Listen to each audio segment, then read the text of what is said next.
Hello guys, this is Adele, and today I want to share with you guys what I read in June. So the first book is The Book Club for Troublesome Women by Mary Boswick.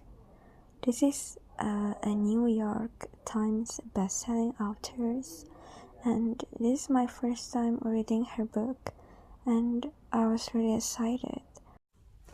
This book follows a group of housewives in a brand new suburb called Concordia.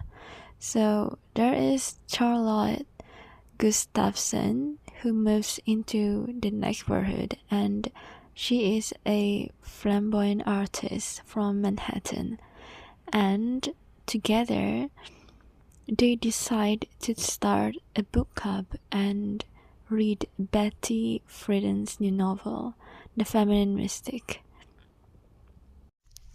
This group of women, their life seems very perfect with husband, children, but for some reason they don't feel really fulfilled. Every year they turn more miserable because they don't really understand why it isn't enough for them, why they dream about that time when they were students or they had a job outside their houses, and they feel guilty for not appreciating what they have, but somehow they can help wanting something more.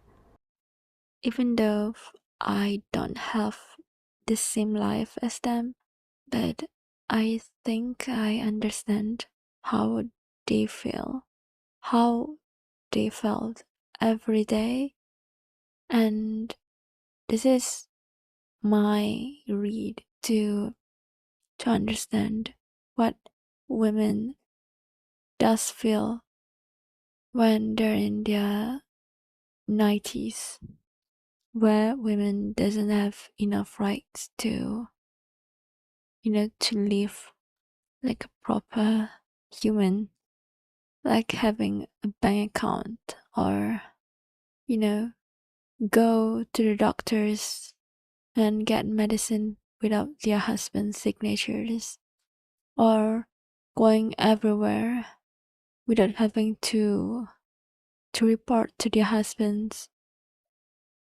It's a good read, but I don't really enjoy it as much as I thought. It's good, but it's kind of depressing for me. Now let's move on to the next book. That is The Stolen Life of Colette Marcial by Kristen Harmel. This is a suspense book. This is a story of a modern day Robin Hood, Colette, who has spent a lifetime lifting jewels from the cruel and unkind people and giving it away to a good cause. 70 years ago, in 1942, Colette's mother, Annabelle, was arrested by the Nazis and sent her to death for stealing jewels. Colette was responsible for watching over her sister, but she left her outside their window to go back and help her mother. And when she came back, Liliane was gone, and later her body was found floating in the Seine.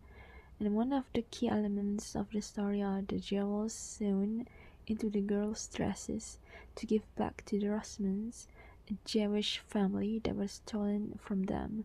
Colette still has half of the bracelets. When they are placed together, they make a butterfly.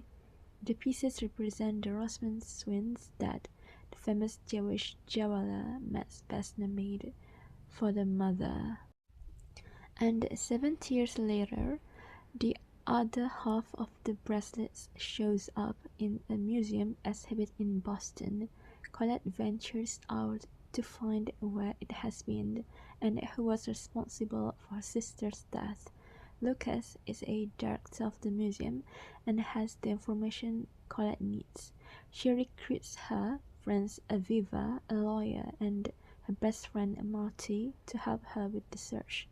Colette has admitted to stealing over $30 million worth of jewels and given the money to Jewish organizations that benefit the survivors.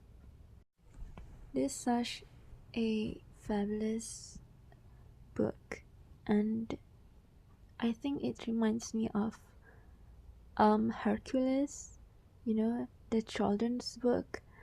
Yeah, it reminds me of that story because he too stole from people and distribute the wealth to other people, and it's fascinating for me to be able to find a book like this. It's a great read. I love this. No wonder in Goodreads this book have a lot of stars. Yeah, I'm glad I picked this book. Now moving on to the last book, that is The Spell Shop by Sarah Beth Durst. This is such a light reading for a fantasy book lover.